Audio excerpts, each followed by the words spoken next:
The morning sky over the Chilean desert was quiet, painted with soft colors of dawn. Inside the observatory, a handful of scientists were finishing their long night of watching the stars. It was just another routine shift until one of them noticed something strange on the monitor, a series of rhythmic pulses coming from far beyond the solar system. At first they thought it was interference, maybe a reflection from a satellite or a computer glitch.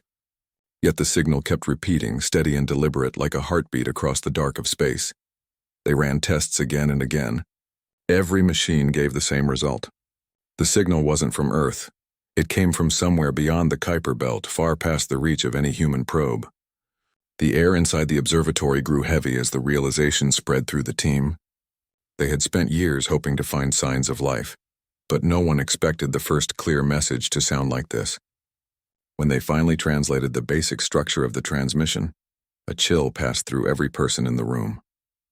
The message was simple, only 3 words repeating again and again. "Help us, please." Within hours, the data reached the world's top scientific centers. Governments demanded secrecy. The news never appeared on television, but whispers started spreading among researchers and journalists.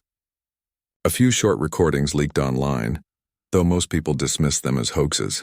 Behind closed doors, however, panic began to form. The world had listened to empty space for centuries, waiting for someone or something to speak. Now that someone had, humanity didn't know what to say back. Meetings were held in underground facilities and remote islands. The best linguists, physicists, and signal experts worked without rest, trying to decode every pulse and frequency. They found structure in the message, patterns too organized to be random. It wasn't a natural event. Whoever sent it was intelligent, desperate, and possibly close enough to reach Earth's scanners. Yet the more they studied it, the more questions appeared. Who needed help from what, and why send the signal toward Earth? When the translation software produced its first rough interpretation, the result frightened everyone involved. The message described an approaching danger, something that was destroying entire worlds.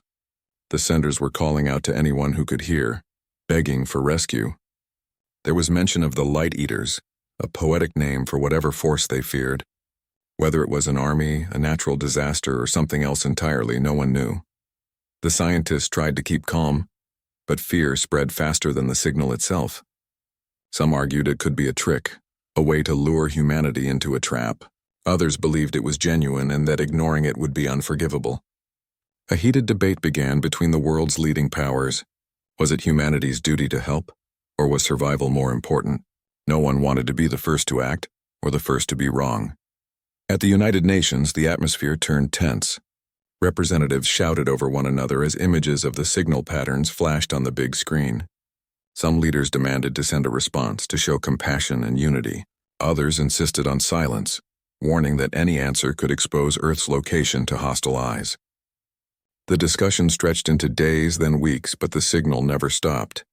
It kept calling endlessly, as if whoever sent it was still alive but running out of time. Outside government halls, the public began to notice strange things. Amateur astronomers picked up weak echoes of the transmission. Online forums filled with speculation and fear. Some people believed it was the beginning of contact with another civilization. Others said it was the end of the world. Television programs invited experts who smiled nervously and said it was probably a technical issue. The truth, however, was far from technical. Meanwhile, deep beneath a mountain facility, a secret group of scientists and military advisors met under strict silence. Their screen showed not only the original SOS signal but something else, energy readings of unknown origin, moving across the outer edges of the solar system. It wasn't natural and it wasn't static. Something was coming closer. When the data reached the world's intelligence agencies, everything changed. Reports of unidentified objects were quietly collected, analyzed, and confirmed. Dozens of strange signatures appeared near the edge of the solar system, arranged in formation. That wasn't how meteors or debris behaved. Someone or something was traveling toward the source of the SOS. The revelation hit humanity like a cold wave. The message asking for help was real, and it wasn't alone. Whoever sent it might already be under attack, and whatever was chasing them could soon arrive near Earth's space. Scientists pleaded for time to understand the signal, but politicians began to think differently. The discussion turned from science to defense. If another civilization was in danger, Could humanity really afford to get involved? What if the attackers followed the same trail straight to Earth? Across continents, defense systems began quiet upgrades. Satellites were moved into new orbits. Old research projects about deep space weapons, once abandoned for being too expensive, were suddenly revived. The public knew nothing about it, though hints appeared in the news. Budget spikes, mysterious launches, sudden military drills and space agencies. Inside the observatory where it all began, the small team that first detected the signal watched the chaos unfold from afar. They were proud and terrified at the same time. One of them whispered that maybe humanity wasn't ready for what it had asked the universe to reveal. For generations, people had dreamed of making contact with intelligent life. Now that dream stood on the edge of becoming a nightmare. Weeks passed and the signal grew weaker. The voice across the stars was fading, either moving farther away or being silenced. Every transmission carried more static than before, like a scream losing strength. When the final clear message came through, it carried only a single sentence. "They are almost here." After that, there was nothing, only silence. That silence was louder than any explosion. It hung over every scientist, soldier, and leader who had seen the truth. The question no one could answer echoed across the world. Had Earth just witnessed the death of another civilization, or a warning meant for its own survival? Across the night sky, the stars twinkled like they always had. To ordinary people, the world seemed normal. They went to work, cooked dinners, and fell asleep under the same moon. Only a few knew what was coming, and they carried that secret like a weight too heavy to bear. In the end, the observatory shut down for maintenance. The scientists were relocated to unknown projects. The data was classified under multiple security levels. Officially, the signal was labeled as an unexplained cosmic anomaly. Unofficially, preparations began for something humanity had never faced before. Earth had received its first call from the stars, and it wasn't a greeting, it was a cry for help. Yet in their fear and uncertainty, humans did what they always did. They argued, they doubted, and they prepared for war, somewhere in the endless dark. The ones who had sent that desperate message might still have been waiting, hoping that someone would come, but Earth stayed silent. Its leaders looked to the sky not with compassion, but with suspicion. And so the story of that strange, distant signal became the quiet beginning of something far greater, a chain of decisions that would one day determine not just who humanity met among the stars, but what kind of species it truly was. The discovery of the alien SOS had left the world divided. No one could agree on what should be done next. For weeks, the world's governments argued in secret meetings, their voices rising in frustration and fear. The message from deep space kept playing in their minds, those three words that refused to fade: "Help us, please." At first, the debate was about communication. Should humanity respond to the message? Should they send something back? Many scientists begged the leaders to reply with kindness, to show that Earth was willing to help whoever or whatever was crying for help. They believed that if a civilization was desperate enough to reach across the stars, it deserved compassion. But not everyone shared that belief. Military commanders warned that responding could expose Earth's exact position to unknown forces. What if the message wasn't a plea but a trap? What if something wanted humans to answer, just to find where they were? That idea spread quickly, feeding the fear that perhaps silence was safer than mercy. In different parts of the world, the story leaked in small fragments. People heard whispers that the government had found something in space. Some believed aliens were coming to save humanity, while others thought they were coming to destroy it. Protests broke out demanding the truth. Scientists gave careful interviews, avoiding the full truth but hinting that something big had been discovered.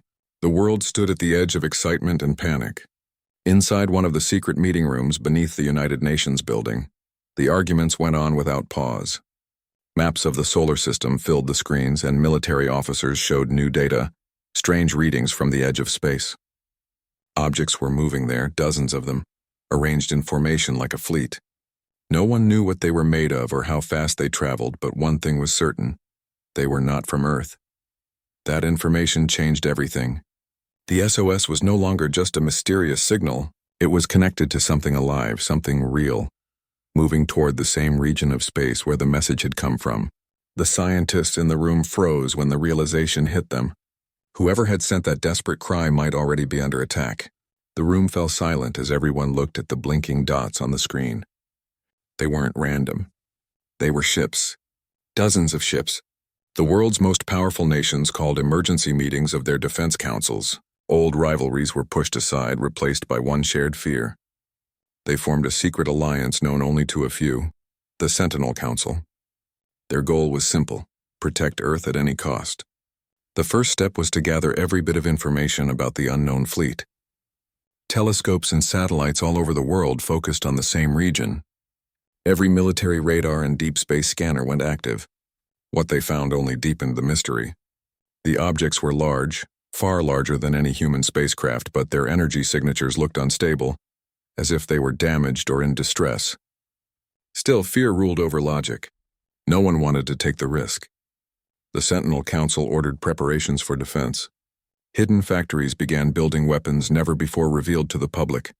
Massive orbital defense systems, quantum pulse cannons, and the first prototypes of interplanetary warships. Humanity, for the first time, was preparing not to explore space, but to defend itself from it. While world leaders planned in secret, ordinary people began to sense the tension. Strange construction projects started in remote deserts and mountains. Massive rockets were launched without any public explanation. The media grew suspicious, but the official line remained the same: routine satellite maintenance. No one believed it. In universities and labs, scientists argued bitterly. Some said humanity was losing its soul, turning its curiosity into paranoia. They wanted to answer the SOS, to send back a message of peace even if it meant taking a risk. Others warned that contact could mean destruction. The world had dreamed of aliens for centuries, but no one had ever imagined this: an SOS that divided the human race itself. As days turned into weeks, fear became policy. Intelligence reports spoke of small flashes near the outer edges of the solar system. It was unclear whether they were explosions, signals, or something else, but the pattern suggested a battle was happening far beyond Neptune. The SOS signal, once clear, had gone silent. The news reached the Sentinel Council late one night. The head of the defense program stood before the room, his face pale as he announced the findings. The signal source was gone, destroyed or moved. The alien fleet they had tracked was still there, slowly drifting closer. The conclusion was impossible to ignore. The ones who had sent the cry for help had been attacked, and whatever attacked them was now approaching human space. That was the final push the Council needed. Humanity would not wait to find out who the enemy was. They began forming Project Sentinel, a united global defense network built in secrecy. The world's greatest engineers were pulled from civilian projects and placed under military orders. New ships were constructed in orbit under fake names. Deep-sea bases began launching small crafts that never returned to Earth. The few who questioned these actions were silenced under national security laws. Better safe than sorry, was the excuse. Behind closed doors, however, some officials whispered about guilt. Were they preparing for war against something they didn't even understand? In hidden labs, linguists kept analyzing the last fragments of the SOS signal. Among the fading words, one phrase stood out. It seemed to translate as, "They will find you next." No one could agree on what it meant. Some said it was a warning. Others believed it was an attempt to protect Earth. Despite the fear, there were moments of wonder. For the first time in human history, the nations of the world worked together, sharing technology and secrets once kept under lock and key. Old enemies sat at the same table. Scientists from countries that hadn't spoken in decades now collaborated side by side. Space became the common ground where humanity's future would be decided.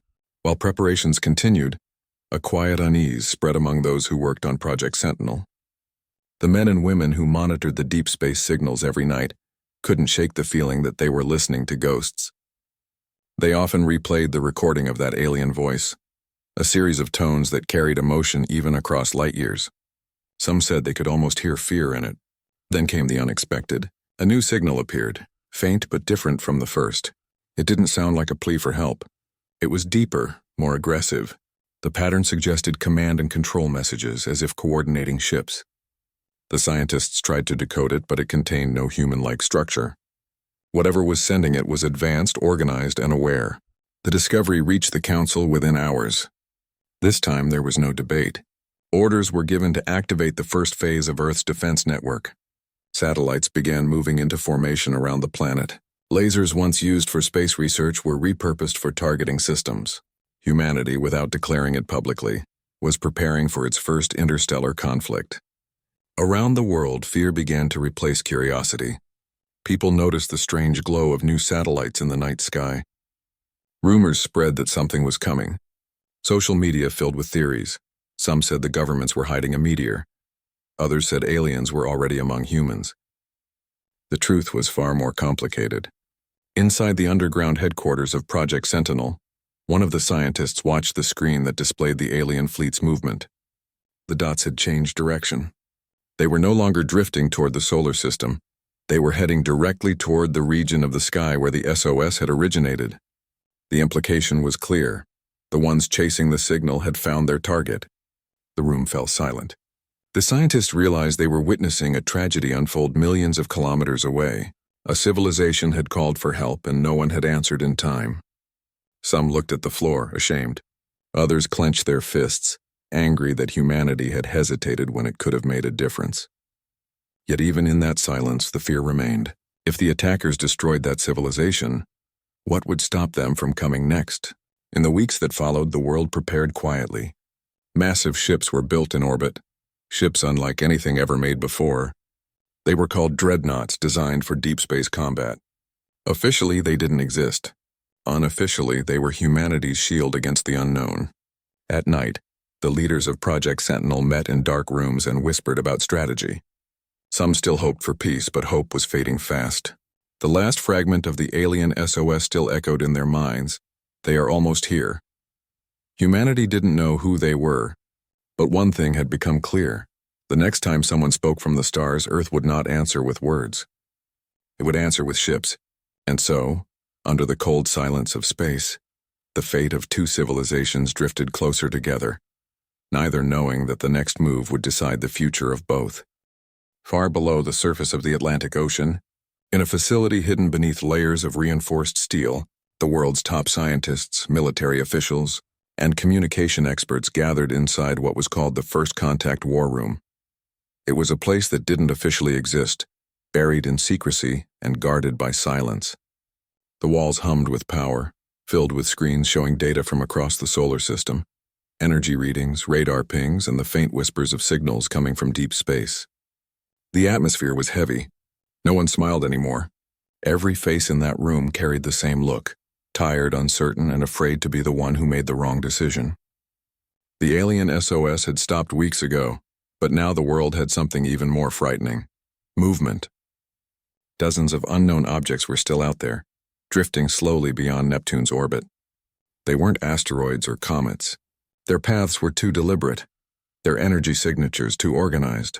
Every day they came a little closer. The people in the room called them targets, though no one really knew what they were. The scientists tried to calm everyone down, insisting that the objects might be damaged ships, refugees, or automated drones. They reminded the generals that the first message had been a cry for help, not a declaration of war. Yet the military saw things differently. They argued that waiting too long could doom Earth. The head of the Sentinel Council stood at the front of the room, staring at the glowing screen that displayed a map of the outer solar system. "If they reach Mars' orbit," he said quietly, "it'll be too late to prepare." That single sentence was enough to change everything. The next phase of Project Sentinel began immediately. The world united its resources in secret to build Earth's first deep space armada, a fleet of warships capable of fighting beyond the solar system. Every country contributed something: materials, engines, weapons, or manpower. On the surface, the world looked normal, but above the clouds, something massive was taking shape. In orbit, giant shipyards began assembling steel giants. Some were the size of small cities, bristling with weapon arrays and energy shields. Others were carriers, designed to launch hundreds of smaller drones. These ships had no names, only numbers and code marks. They were built not for exploration, but for survival. Back in the war room, teams of experts worked day and night decoding the last fragments of the alien message. They hoped for any clue about who the senders were or what threatened them.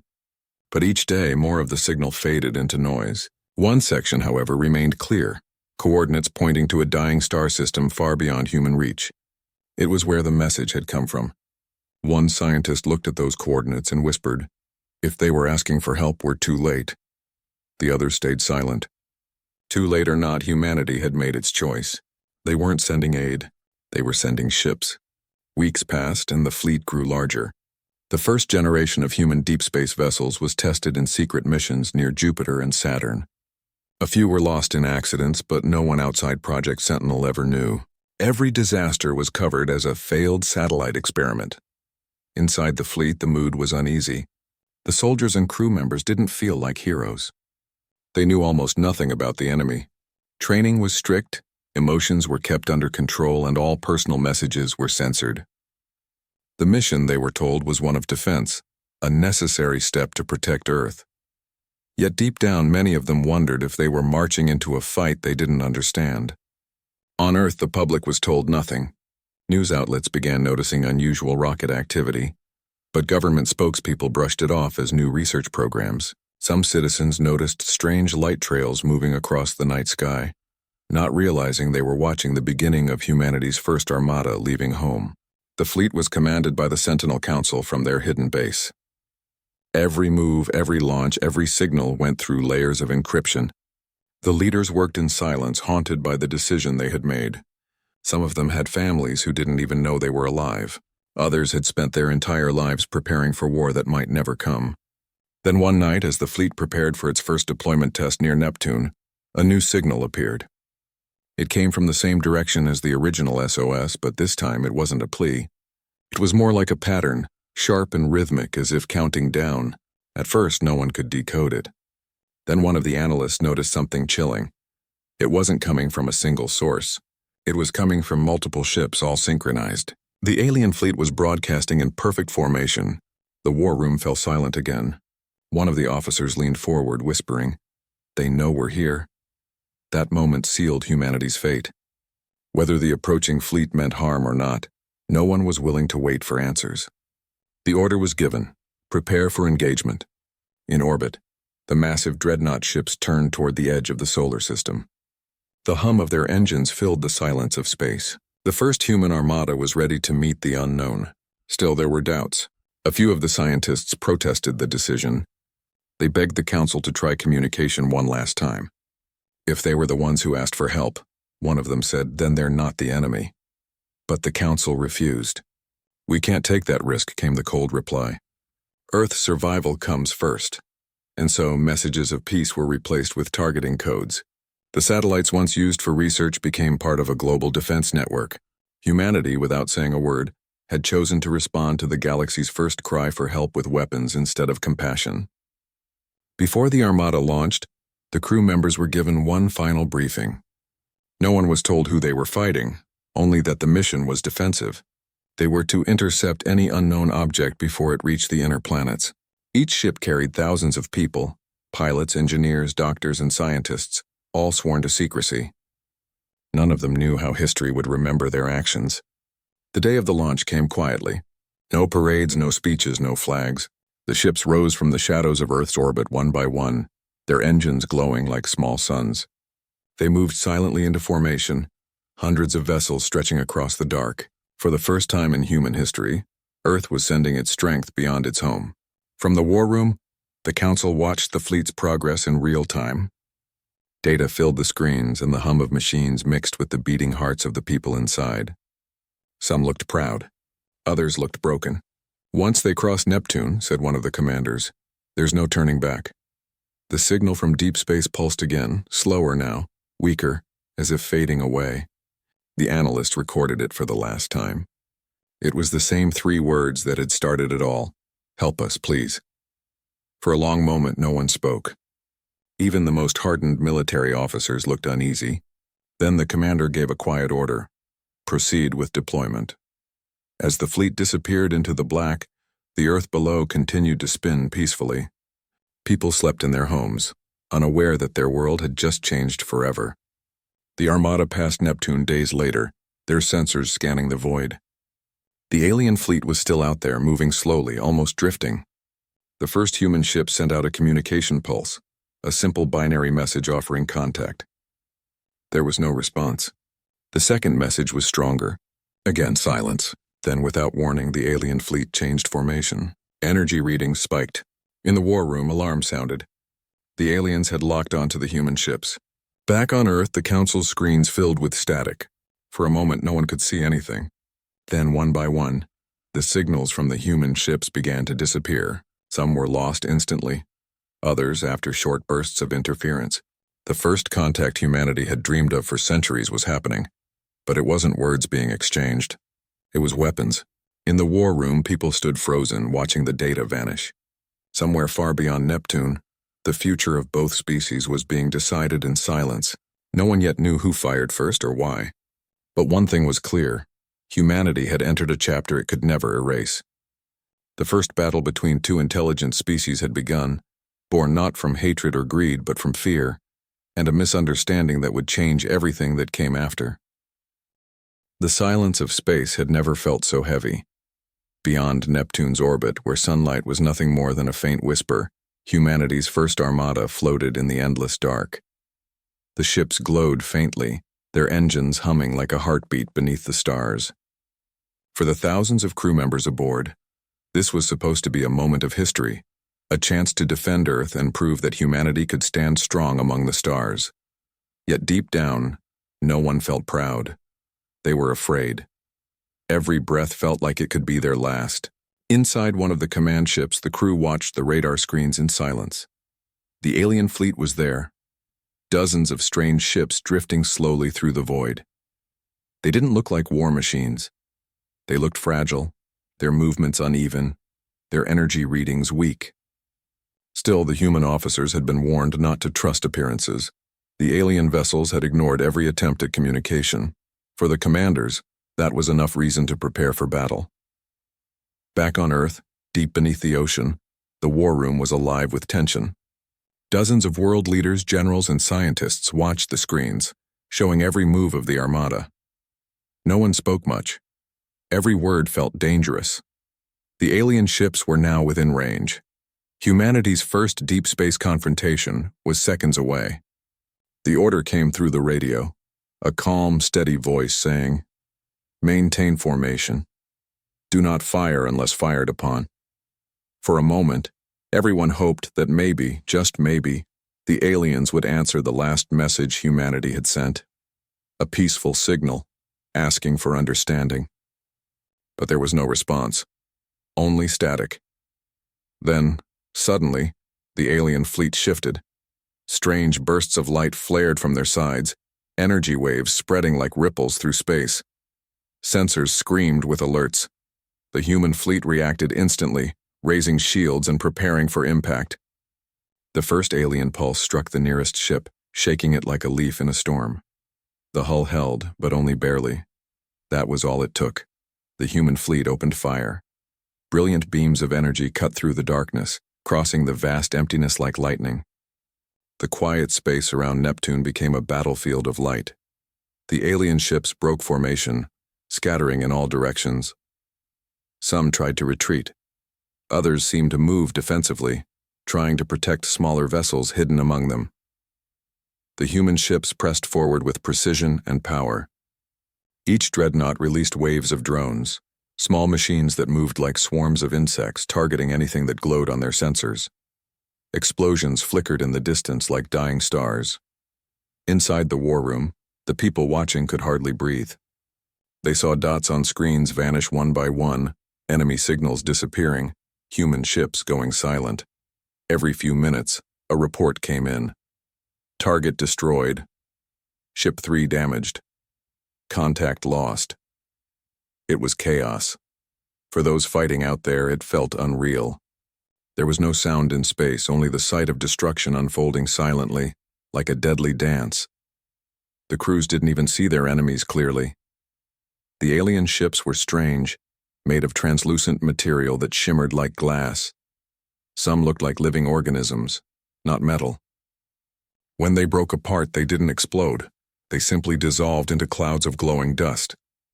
One of the human officers stared at the sight and whispered, "These aren't warships." But the battle had gone too far to stop. Orders kept coming. The fleet continued to fire, destroying one alien vessel after another. Every shot echoed humanity's fear of the unknown. Within hours, the alien fleet was nearly gone. Only a few damaged ships tried to escape, moving slowly toward deep space. The human armada surrounded them, their weapons ready. The commander gave one last warning signal, waiting for any response. There was none. Then, before the final shot was fired, something strange happened. One of the alien ships began transmitting again. It wasn't in any known language, but the rhythm was familiar. 3 soft pulses, a pause, then 2 long ones. The same pattern as the first SOS. Help us. The signal repeated, broken, faint, desperate. The commander hesitated. The crew stared at the screen. For the first time, the battlefield went still. Everyone understood what that signal meant. These were the same beings who had sent the original message, the same ones who had asked for help. Before anyone could respond, one of the human ships fired again, an automated defense system reacting to the faint energy surge from the alien vessel. The beam struck the alien ship, tearing it apart. The transmission stopped instantly. The screen went dark. The war was over. Humanity had won. In the war room on Earth, the leaders watched the final readings appear on the screen. Alien fleet destroyed, human losses minimal. There were sighs of relief. Some even clapped. The tension that had gripped the world for months was finally broken. Humanity had survived its first contact with another intelligent species, but not everyone felt victorious. Among the scientists in the room, silence filled the air. They knew what the final signal had meant. They knew those ships hadn't been preparing for war. They had been fleeing from something else. The energy readings from the battle proved it. The alien ships had no real weapons, no defense systems strong enough to challenge the human fleet. They had been trying to escape, not fight. That realization spread slowly, like a sickness no one wanted to admit. For a while, the victory story went public. The world celebrated quietly, though the true details were hidden. Governments announced that an unidentified threat had been neutralized. No one mentioned that the enemy had asked for help. No one mentioned that the so-called invaders were running for their lives. The Armada returned home, scarred but triumphant. The soldiers were treated as heroes, though many of them couldn't sleep. They remembered the glowing ships dissolving into light, the quiet emptiness that followed, and the strange message that repeated until the end. Some whispered about it during the trip back, but their commanders told them to forget. It's over, they were told. You did what had to be done. Back on Earth, the war room went dark. Files were sealed and recordings were locked away. Only a handful of people knew the truth, and they agreed it was better if no one else ever found out. Humanity, they decided, wasn't ready to face the guilt of what it had done. Yet truth has a way of surviving. One of the analysts couldn't stop thinking about the pattern in the final signal. He replayed it secretly again and again. Each time he noticed something new, a hidden frequency buried within the SOS, almost like an echo. After days of decoding, he discovered it wasn't just a message for help. It was also a warning. The translation was simple but haunting. They are coming. He didn't know who they were. Perhaps it was the same force that had driven the aliens to send their SOS in the first place. Perhaps it was something even worse. Whatever it was, the message had been clear. The danger wasn't over. He reported his findings quietly to his superiors, but they ignored him. The official story had already been written, the public narrative already sealed. Humanity would be remembered as victorious, not guilty. The truth would stay buried, hidden under the weight of pride and fear. Days later, as the analyst sat alone in the empty control room, he looked at the stars on the monitor. The distant light flickered like memories of the battle. He wondered if anyone out there still lived, any survivors of the destroyed fleet wandering alone in the dark. He whispered softly to the empty room, "We were supposed to help." The radio beside him crackled faintly. For a moment, he thought. It was interference, but then he heard it again, a soft, weak pulse barely audible. 3 short tones, then 2 long ones. His hands trembled. The signal wasn't coming from space this time. It was coming from one of the human ships still returning home. The sound repeated. "Help us." He froze. Maybe it was a glitch, maybe just an echo of the first message. Or maybe, just maybe, it was something else. A reminder that even in victory, humanity had made a mistake that would follow it forever. Far beyond the stars, the dust of the destroyed alien fleet drifted quietly, scattering like ashes. Among that silent debris, one small signal kept pulsing into the darkness, soft, distant, and filled with sorrow. "Help us, please." It was the same message that had started everything, only now it was no longer a call for help from another world. It was an echo of humanity's own regret, traveling endlessly through space, reminding the universe of the day Earth answered a cry for mercy with war.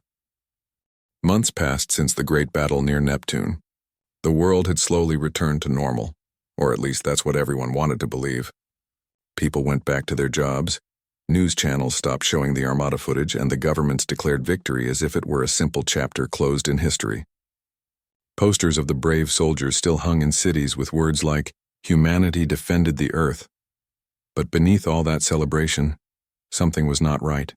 Strange things started happening across the fleet that had returned from deep space. Ships that had once been full of noise and life now felt silent, empty, and cold. Crew members reported feeling uneasy, as if they were being watched even when alone.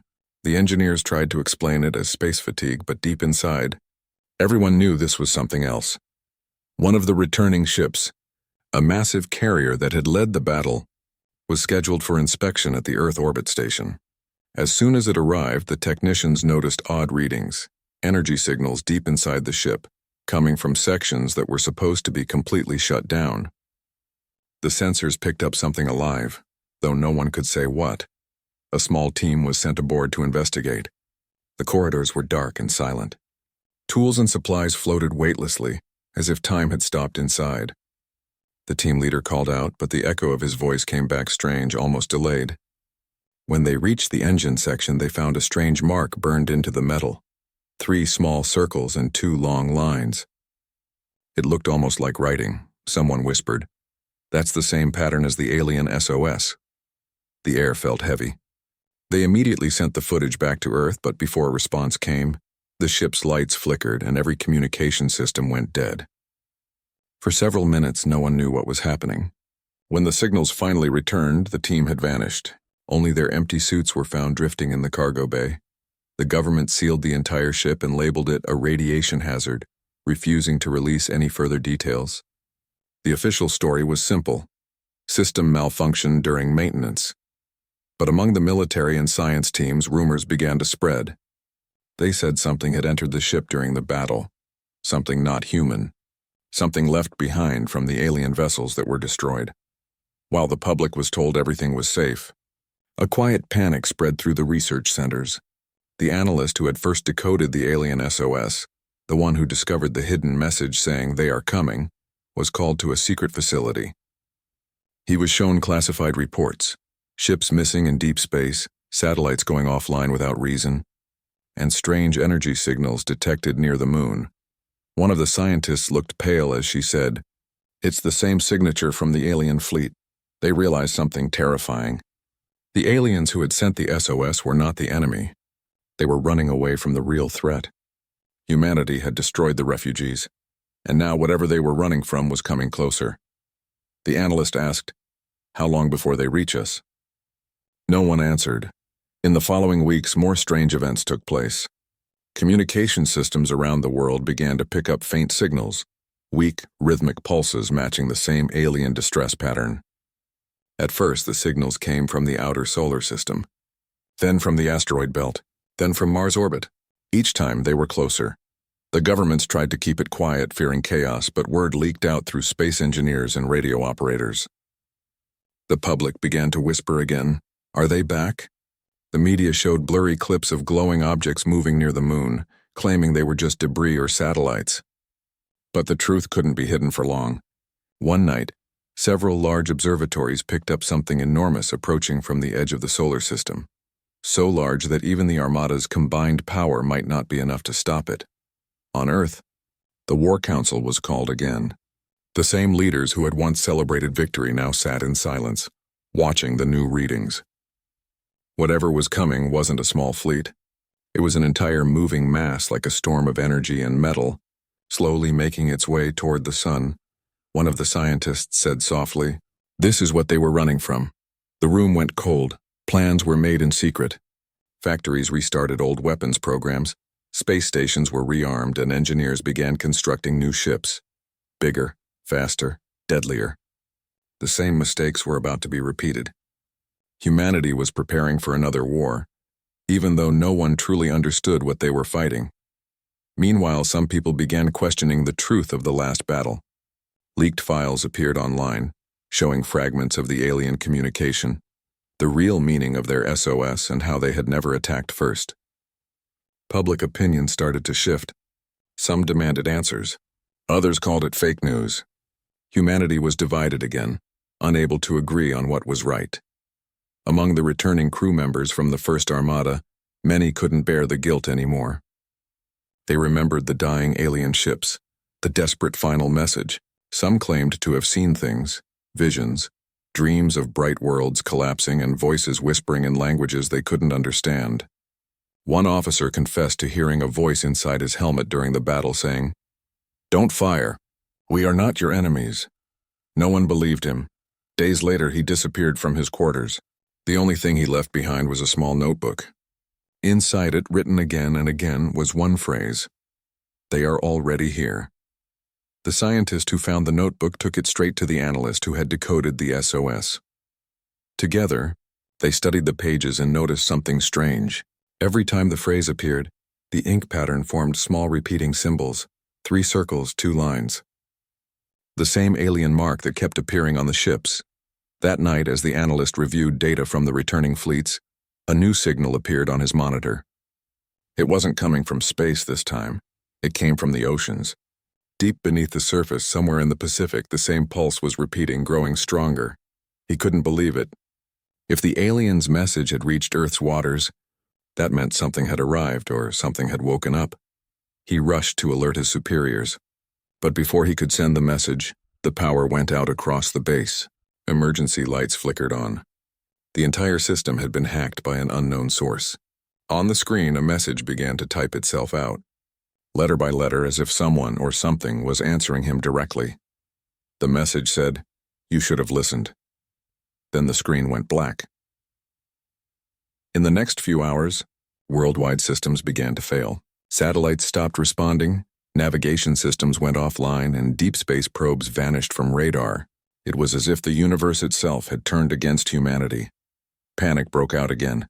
News channels struggled to explain what was happening, while the government stayed silent. Space stations lost contact and strange magnetic storms began forming in orbit. Many believed this was the beginning of another war. Others whispered that it was something else entirely, a warning too late to understand. In the midst of the chaos, the analyst stood alone at the top of the observatory, staring at the stars. He saw faint flashes in the distance, like lightning among the stars, and he understood the truth too late. Humanity hadn't just destroyed innocent beings. It had announced itself to something much greater and much more dangerous. The SOS had never been meant for humans. It was a cry for help sent across the stars to warn anyone listening. But when Earth answered, it did so with weapons. Now, the real danger was coming, and humanity had no one left to ask for help.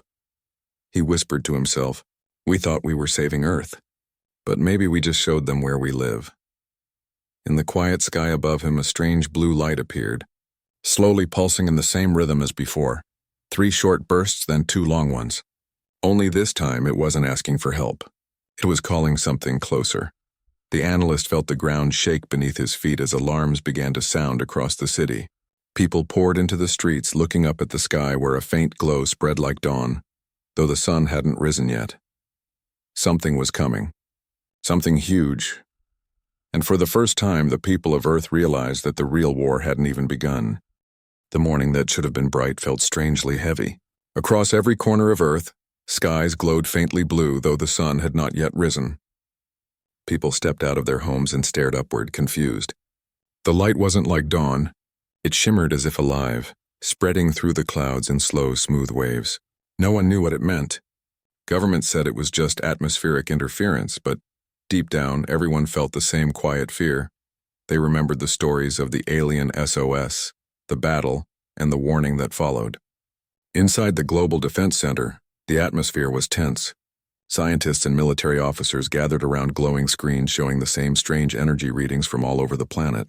The blue light was not just in the sky. It was coming from space, from multiple directions at once. The readings were similar to the signals detected before the first contact years ago, but now they were much stronger. One officer whispered, "It's them." Nobody replied. Everyone already knew what he meant. As hours passed, the light grew brighter, visible even in daylight. Around the world, power grids began to fail, communication lines went silent, and satellites lost control. The signals from deep space that once came slowly now appeared in hundreds of overlapping patterns, as if many voices were speaking at once. No one could translate them, but one thing was clear. The signals were not random. They were moving closer. In the chaos, the analyst who had once decoded the alien SOS sat quietly at his desk, watching the readings scroll across his screen. He had barely slept for days. Every pulse, every rhythm, every flicker of light told the same story. The same 3 short pulses and 2 long ones that had haunted humanity for years. Then suddenly something new appeared in the pattern. A break, a pause, then 5 long pulses. It was different but familiar. He looked closer and realized it was a message in the same alien style. When he translated it using the old decoding program, the words appeared slowly. "They have found you." He froze. His heart pounded. For years, humans had believed they had silenced the alien signal, destroyed the fleet, and erased all traces. But now, whatever force had driven those refugees across space had found the trail, and Earth was the next stop. At the same time, strange things began to happen across the planet. Oceans shimmered faintly at night, glowing with deep blue light. The clouds above seemed to ripple like waves. Birds flew in confused patterns, and deep below the surface, seismographs detected movements that didn't belong to earthquakes. In one remote ocean base, scientists recorded something massive moving through the water, larger than any submarine, moving faster than sound. They tried to track it, but the moment they aimed their sensors, the system shut down. A few seconds later, the entire base lost power. The last camera footage showed a single glowing symbol appearing on the glass window, 3 small circles and 2 long lines. The alien SOS. Governments tried to hide the truth again, but this time the world was already watching. Thousands of people had captured videos of the glowing sky and strange ocean lights. The internet was filled with theories and panic. Some believed this was the return of the aliens seeking revenge. Others said it was a natural event. Yet deep down, most people sensed the truth. They had brought this upon themselves. The world prepared once again for defense. Old warships were reactivated. The remaining Armada ships were placed in orbit. Space stations were armed. Every nation forgot its borders, uniting once more under a single command. Humanity had faced the unknown before and answered with violence. Now they had no idea if they were facing an enemy or something far worse. Days passed. The strange light in the sky didn't fade. Then one night it suddenly changed. The blue glow shifted into white beams that streaked across the atmosphere like rain made of fire. Everyone who looked up saw it. Thousands of lines of light falling from space. For a moment, people thought it was an attack. Panic broke out in cities. Alarms echoed across continents. But the lights didn't destroy anything. They didn't explode or burn. They landed gently, almost silently, in oceans, forests, deserts, and mountains. When the lights touched the ground, they melted into the earth, leaving behind faint marks that glowed softly in the dark. The analyst watched the satellite feed in disbelief. Every landing site formed a pattern, a spiral across the planet, connected perfectly like a map. It wasn't random. It was a message written on Earth itself. He sent the data to the Defense Command, urging them to wait, to study, to not repeat the same mistake again. "They're trying to talk," he said. "It's not an invasion. It's communication. But fear is louder than reason." When one of the lights landed near an island base, soldiers opened fire without warning. The blast lit up the sky. A few seconds later, an energy wave struck back. Not as a weapon, but as a massive pulse that disabled every machine for thousands of miles. Planes fell silent. Ships drifted helplessly. Every electronic system on Earth went dark. The world entered silence. For the first time in centuries, humanity stood completely powerless. No technology, no communication, no weapons, only candlelight and fear. Then came the voice. Every radio, every speaker, even dead devices began to hum softly. It wasn't a human voice, but calm, deep, and steady. The words were slow, translated somehow into every language at once. We came before. We asked for help. You answered with fire. People froze. Streets fell silent. The voice continued. Now they come for all life that shines. We ran from them. You destroyed us. You took our warning and you made war from it. The sound faded for a moment and the sky pulsed again, glowing white. What you feared is near. What you destroyed was your only chance. Then the voice stopped. The light in the sky vanished completely. The stars returned cold and endless. The blue glow in the oceans faded. For a long time, nothing happened. People began to whisper that maybe it was over, that the aliens had just come to warn them one last time. Then 3 days later, the deep space sensors came back online. What they detected was unlike anything before. An enormous mass, bigger than any planet, was moving through the edge of the solar system, absorbing everything in its path. Asteroids vanished as it passed. Even sunlight dimmed near it. The analyst stared at the readings. His hands shook. This was the thing the aliens had been fleeing from all along, a cosmic force that consumed light, energy, and life itself. He turned to his team and said softly, "It's not a warship. It's a destroyer of worlds." The message spread quickly across the surviving networks. Humanity faced a choice: run, fight, or accept what was coming. But where could they run? The stars they had once looked at with wonder now felt like watching eyes, and the silence of space, once peaceful, now felt full of danger. Still, something unexpected happened. Instead of falling into despair, people began to unite again. Scientists, engineers, and ordinary people came together. They shared every bit of knowledge, every piece of technology. For the first time, humanity worked not for power, but for survival. In underground bunkers and space stations, they built new systems powered not by fear, but by hope. Machines that could communicate beyond human limits. The analyst joined the effort, determined to fix what had been broken. If the aliens' warning had been a cry for help, maybe, somehow, humanity could send its own before it was too late. Days before the destroyer entered the inner solar system, a single transmission was sent out. It carried only a few simple words, broadcast in every known language and in the same rhythm as the old alien SOS.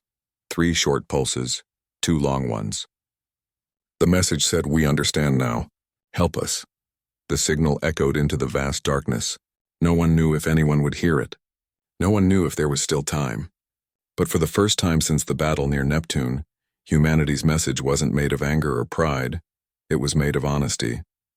As the dark mass grew closer, swallowing the stars one by one, people all over the earth stood together, looking up at the sky. Not as soldiers, but as a single species, small yet hopeful. In the last moments before the world went silent, a faint light appeared far away among the stars. Different from the destroyer's shadow, warm and golden, pulsing softly. 3 short flashes, 2 long, someone had heard. The analyst smiled faintly as the world trembled around him. Maybe it was too late for saving the planet, but not too late for redemption. Humanity had finally answered the universe the right way, not with war, but with understanding. As the skies filled with brilliant light, Earth's final message drifted through space, forever repeating, "We understand now. Help us." And somewhere in that vast cosmic ocean, another answer began to form.